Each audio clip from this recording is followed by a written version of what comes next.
morning, good afternoon, good evening. Zimbabwe is a failed state. That is the starting point. And you understand what a failed state is, then everything makes sense. Mnangagwa's vision 2030 is a mirage. When Mnangagwa got into power on the cocktail of the 2017 military coup, he was cocksure that he was going to revive the country's economy and fortune. He launched his Zimbabwe is open for business.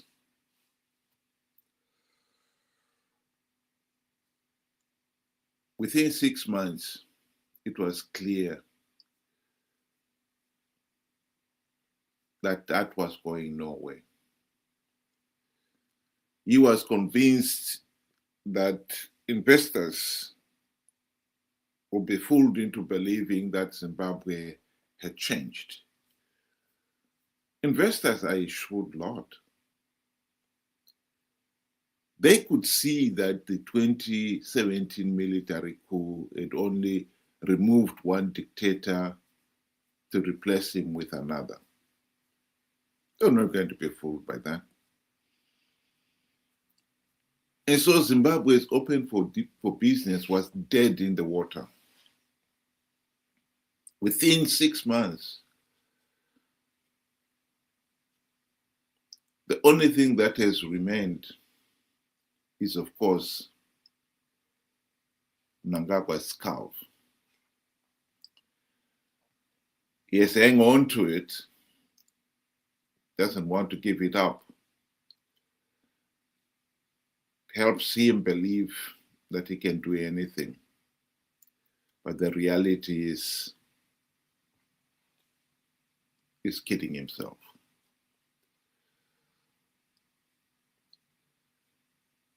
In 2024, when the party went to its conference in Bulawayo, Mnangagwa had worked on the party members, delegates who were attending that conference, arm-twisted them into passing the now so-called resolution number 1, that the party should do everything in its power to make sure that Mnangagwa stays in office beyond 2028. ED2030 agenda was born. At the end of that year, Mnangagwa must have felt, he and his cronies must have felt they've achieved something. They had a wonderful Christmas. But hardly a month later, 27th of January 2025, Blessed Geza and 3 of his fellow war veteran amigos produced a video in which they denounce ED2030 as bullshit. The video went viral. And it went viral because this was what the nation truly believed, although many of them had not dared say it out loud. Mnangagwa could not deny that. And so ED2030 agenda was put on the back burners. And he launched a spending spree in which he tried to bribe the war veterans, with bicycles, motor cars, some of them, a few of them, and party leaders, they got cars and other treaties, all with the single purpose of buying their loyalty to the ED2030 agenda.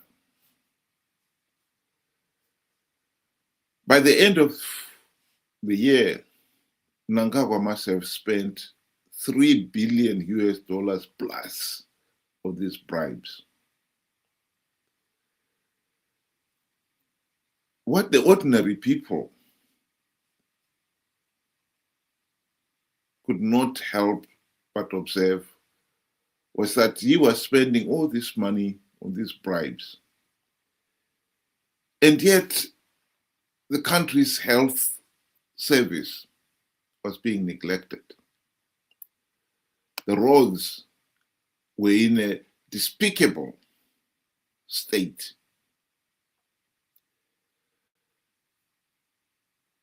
Country's education, the same thing. And yet he was spending all this money on bribes.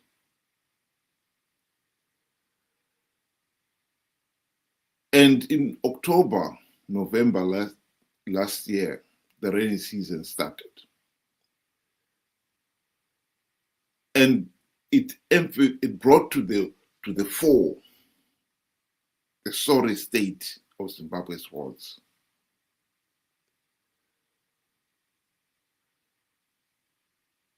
And once again, the people were reminded of how the regime had been wasting money on bribes when other important issues were being neglected. And so it is not surprising that the nation's anger was reignited. And this time, Mnangagwa knows that bribing the war veterans or those who are criticizing his policies will not work. So Vision 2030 is a mirage. ED2030 is dead in the water. And these efforts to revive them have failed. The writing is on the wall. Mnangagwa is losing it. He is no longer in control. And this is why when the video by Passion Java talking of 2026 will be the year when a lot of people will be purged, was not a surprise at all. The writing was on the wall. Anyone with eyes could see that for himself. Here is Passion Java. 2026 igore rekungangurwa. Kungangurwa what? Igore rekusungwa. Alright. Yeah, vanhu vachasungwa. Kusungwa izini kusungwa kutoiswa mujeri. Kusungwa nemwe china. Aya kutoiswa mujeri cha. Amajeri achazara. Coach chini chetika. Nenye mhuso dzichaparwa ipapo abeka nemhuso nyangu dzitakapara kudhara titakutyaka. Zvese ingori wave yekusungwa. Vanhu vachangangurwa. Vanhu vachangangurwa maminister, mapoliticians, mabusiness people. Hakuna munhu asiri kungangurwa next year. He was right. To be quite honest, the writing has been on the wall already. Those Zanu PF leaders who have helped Mnangagwa rise to be the top dog knew that Mnangagwa is a buffoon. They also knew that he was a ruthless thug. If they thought he is our buffoon, he is our ruthless thug, now they're beginning to see the other side of it. In his desperate effort to hang on to power, Mnangagwa is turning on those around him.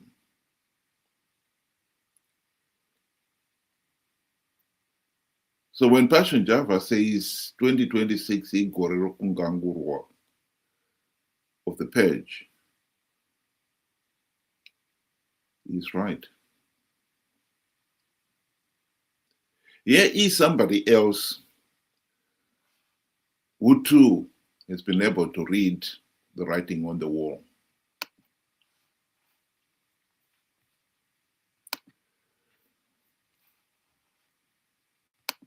When an autocrat starts purging his own loyalists, it's more a sign of pathology than strategy.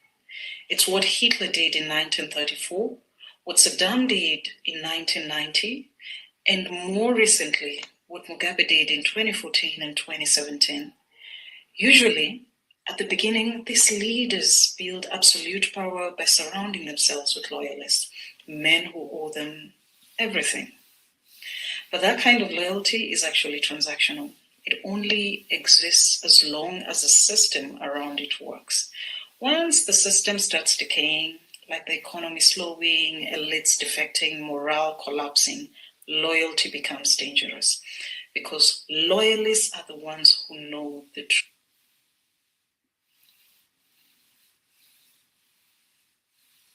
Structural faults. Now, a deeper layer here is that when a regime is built on myth, the people closest to this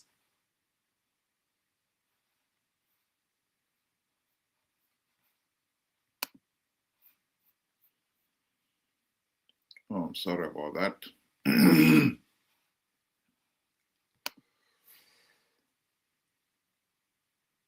What she did try to explain there is that what is happening in Zimbabwe has happened in other countries with that of Hitler, Saddam Hussein, where the leader, in a desperate effort to hang on to power, turns on his followers. And in this case, suspect them of being disloyal to him. And he starts purging them. That is what is happening with Mnangagwa. Mnangagwa is not happy with the present situation in Zimbabwe. He cannot control it. Since he has tried to bribe people to buy into his ED2030 agenda and failed, he is now resorting to only the one thing that he knows best, violence. He's a thug, a ruthless thug at that. And so we should not be surprised with the purge.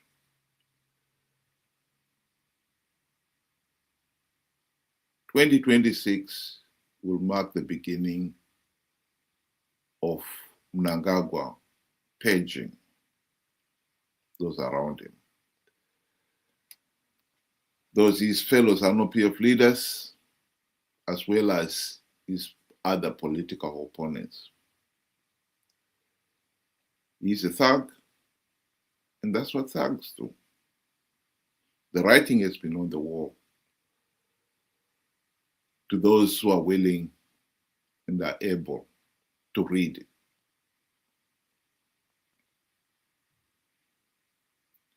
All I can say is, as much as Mnangagwa thinks he can hang on to power, the truth of the matter is he cannot. He's only digging his own hole deeper. When you're in a hole, you should stop digging. But of course, a buffoon like Mnangagwa does not understand that. He continues to dig. The tragedy is he's dragging the nation deeper and deeper into the abyss. We, all of us, will pay dearly for it. There is an opportunity to stop Mnangagwa, finally. I believe 2028 elections could end the Zanu PF dictatorship as we know it.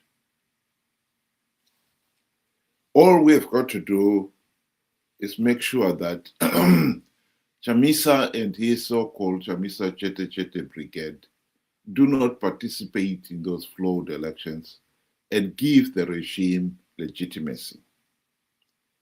This has been the problem for Zimbabwe. SADC and the AU election observers condemned 2023 elections as flawed and illegal. They could not take the extra step of denying Zanu PF legitimacy because 2 million of the Chamisa Chete Chete Brigade members participated in those flawed elections. It's been made abundantly clear repeatedly that if you participate in large numbers in the flawed elections, you give the process legitimacy. Chamisa managed to persuade his followers to participate on the basis of an idiotic lie that he had plugged all the vote-rigging loopholes. They believed him. They participated. Chamisa is back. He's telling the people the same idiotic lie that he's going to plug all the vote-rigging loopholes. The question is, how many people will believe him? Because if many people believe him and participate in the same numbers as in the past, he will give Zanu PF legitimacy.